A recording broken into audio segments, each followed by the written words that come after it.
아기의 첫 1년. 아마 우리 인생에서 이보다 더 드라마틱한 시기는 없을 거예요. 아무것도 못하던 정말 작은 생명체가 불과 12개월 만에 걷고 또 세상을 탐험하기 시작하잖아요. 이 놀라운 여정 뒤에는 과연 어떤 비밀이 숨어 있을까요? 오늘 그 성장의 청사진을 한거 같이 펼쳐보겠습니다. 한번 생각해 보세요. 태어난 지 얼마 안 된 아기는 자기 목 하나도 제대로 못 가누잖아요. 그런데 딱 1년 뒤엔 자기 두 발로 걷습니다. 이게 그냥 마법 같은 일일까요? 아니에요. 여기엔 아주 정교하게 짜인 일종의 청사진이 있습니다. 모든 아기가 공통적으로 따르는 발달의 기본 원리가 숨어 있다는 거죠. 네, 맞습니다. 아기의 발달은 절대로 뒤죽박죽, 무작위로 일어나는 게 아니에요. 마치 잘 설계된 건축 도면처럼 아주 명확하고 심지어 예측까지 가능한 규칙들을 따르거든요. 그 핵심 원리들이 뭔지 지금 바로 알아보겠습니다. 자, 발달에는요, 크게 세 가지 방향이 있습니다. 첫째, 머리에서 발끝으로 향해요. 그래서 아기들이 다른 거 하기 전에 목부터 가누는 거죠. 둘째는 중심에서 말초로. 그러니까 이 몸통이 딱 안정되어야 팔다리나 손 같은 몸의 바깥 부분을 정교하게 쓸 수 있게 되는 거고요. 마지막으로 큰 움직임에서 섬세한 움직임으로. 처음엔 팔 전체를 허우적거리다가 나중엔 손가락 끝으로 작은 물건을 탁 짚게 되는 것처럼요. 그리고 발달 과정에서는 분화와 통합이라는 두 가지 중요한 일이 계속해서 반복됩니다. 분화란 뭐냐면 예전엔 온몸을 그냥 버둥거렸다면 이젠 팔 하나, 다리 하나만 따로따로 움직일 수 있게 되는 거고요. 통합은 그렇게 따로 놀던 움직임들을 하나로 합쳐서 예를 들면 장난감을 잡는 것처럼 하나의 목표를 가진 행동으로 만들어내는 거예요. 이 두 가지가 계속 맞물려 돌아가면서 아기의 움직임이 점점 더 정교해지는 겁니다. 그럼 아기들은 정말 아무것도 없이 맨몸으로 세상에 나오는 걸까요? 천만에요. 태어날 때부터 생존에 꼭 필요한 아주 놀라운 반사 능력들을 가지고 태어납니다. 일종의 기본 장착 키트라고 할 수 있겠죠. 가장 대표적인 게 바로 생존과 직결된 저찾기 반사예요. 아기 뺨을 손가락으로 살짝 건드리면요. 마치 레이더가 켜진 것처럼 그쪽으로 고개를 착 졸려서 입을 오물오물 벌려요. 먹을 것을 찾기 위한 정말 놀라운 본능이죠. 혹시 아기가 자다가 갑자기 허공에다 팔을 확 펼쳤다가 뭔가를 깨워앉는 듯한 모습을 보신 적 있으세요? 이게 바로 모로 반사라는 겁니다. 갑작스런 소리나 움직임 같은 자극에 대해서 스스로를 보호하고 또 엄마한테 꽉 매달리려는 아주 원시적인 생존 본능의 표현인 거죠. 이건 정말 흥미로운 반사인데요. 아기 고개를 한쪽으로 살짝 돌리면 얼굴이 향한 쪽 팔은 쫙 펴지고 반대쪽 팔은 구부러져요. 꼭 펜싱 선수 자세 같다고 해서 펜싱 자세라고도 불리거든요. 나중에 이 반사가 서서히 사라져야만 아기가 몸의 중심에서 양손을 모아서 장난감을 가지고 놀 수 있게 됩니다. 이 밖에도 손바닥에 뭘 대주면 꽉 쥐는 손바닥 잡기 반사라던가 입에 닿는 건 뭐든지 쪽쪽 빠는 빨기 반사처럼 정말 다양한 반사들이 있어요. 이런 것들 모두가 아기가 의식적으로 몸을 움직이기 전까지 아기를 지켜주고 또 발달을 돕는 아주 중요한 도구들입니다. 와, 이 바빈스키 반사는 진짜 신기해요. 아기 발바닥을 살살 긁어주면 엄지발가락은 위로 쫙 올라가고 나머지 발가락들은 활짝 부채처럼 펴지거든요. 이건 아주 지극히 정상적인 반응입니다. 그런데 말이죠. 만약 어른한테 똑같이 했는데 이런 반응이 나타나면 이건 뇌나 신경계에 문제가 있다는 아주 중요한 신호일 수 있어요. 이게 뭘 의미하냐면 우리가 성장하면서 되뇌가 발달하고 이런 원시적인 반사들을 이제 그만 하고 억제하게 된다는 거죠.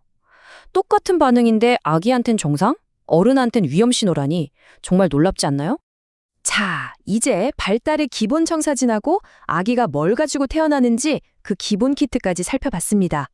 그럼 이제 이 원리들이 실제로 어떻게 펼쳐지는지 아기의 첫 1년을 시간 순서대로 따라가 보면서 그 놀라운 여정을 직접 한번 확인해 보겠습니다. 바로 이 타임라인이 앞으로 우리가 함께 떠나볼 1년간의 여정 지도입니다. 고개를 겨우 드는 것부터 시작해서 앉고, 기고, 마침내 감격의 첫걸음을 떼기까지의 그 위대한 과정이 한눈에 들어오죠. 자, 우리의 첫 번째 중요한 이정표, 바로 3개월입니다.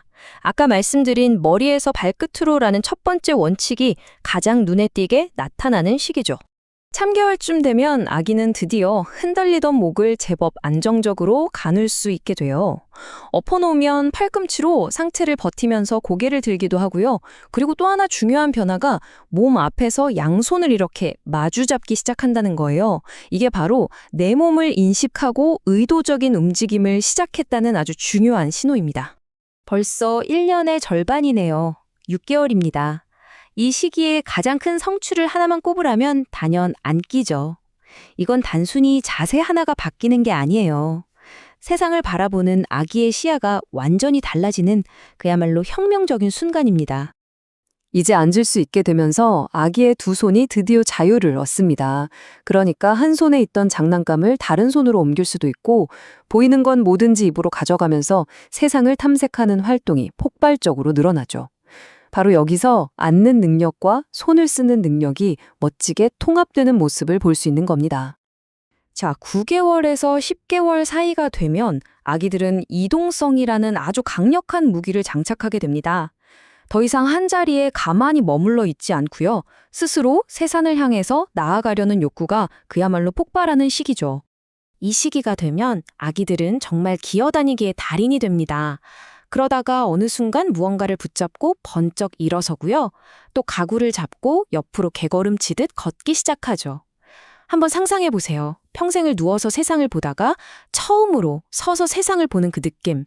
아기의 시야가 수평에서 수직으로 완전히 확장되는 엄청난 변화가 일어나는 겁니다. 그리고 12개월 무렵 발달의 세 번째 원칙을 보여주는 아주 멋진 작품이 탄생합니다. 바로 집게손가락 집기인데요.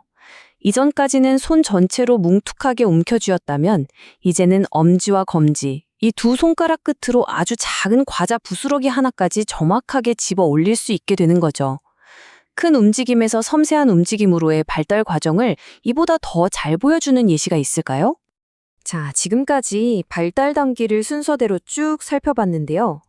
여기서 아주 중요한 사실 하나를 꼭 기억해야 합니다.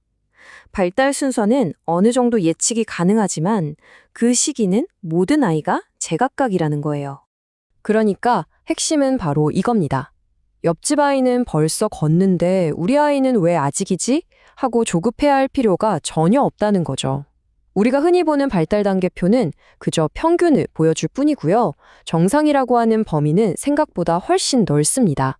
중요한 건 아이가 자기만의 속도로 꾸준히 앞으로 나아가고 있다는 그 사실 자체예요. 발달은 경주가 아니라 긴 여정이니까요. 그래서 전문가들은 절대로 걷기 같은 어떤 기술 하나만 보고 아이의 발달을 판단하지 않아요. 이 차트에서 보시는 것처럼 대근육, 소근육, 인지, 사회성, 의사소통 같은 모든 영역이 서로 어떻게 아름다운 조화를 이루면서 함께 성장하고 있는지를 통합적으로 살펴봅니다. 마지막으로 꼭 기억해야 할 점은 이 모든 놀라운 청사진이 저절로 완성되지는 않는다는 거예요. 아이가 타고난 유전적인 잠재력이라는 씨앗은요, 부모와의 따뜻한 상호작용, 즐거운 놀이, 그리고 풍부한 감각적 경험이라는 좋은 토양을 만났을 때 비로소 활짝 꽃을 피울 수 있습니다. 1년간의 놀라운 여정 어떠셨나요? 우리는 오늘 아기의 몸이 따르는 움직임의 청사진을 들여다봤습니다.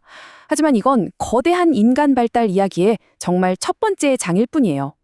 이제 자기 몸을 자유롭게 움직이게 된 아기는 언어와 생각 그리고 관계라는 훨씬 더 넓은 세계로 나아갈 준비를 마쳤습니다. 그 다음 장에는 또 어떤 놀라운 설계도가 우리를 기다리고 있을까요?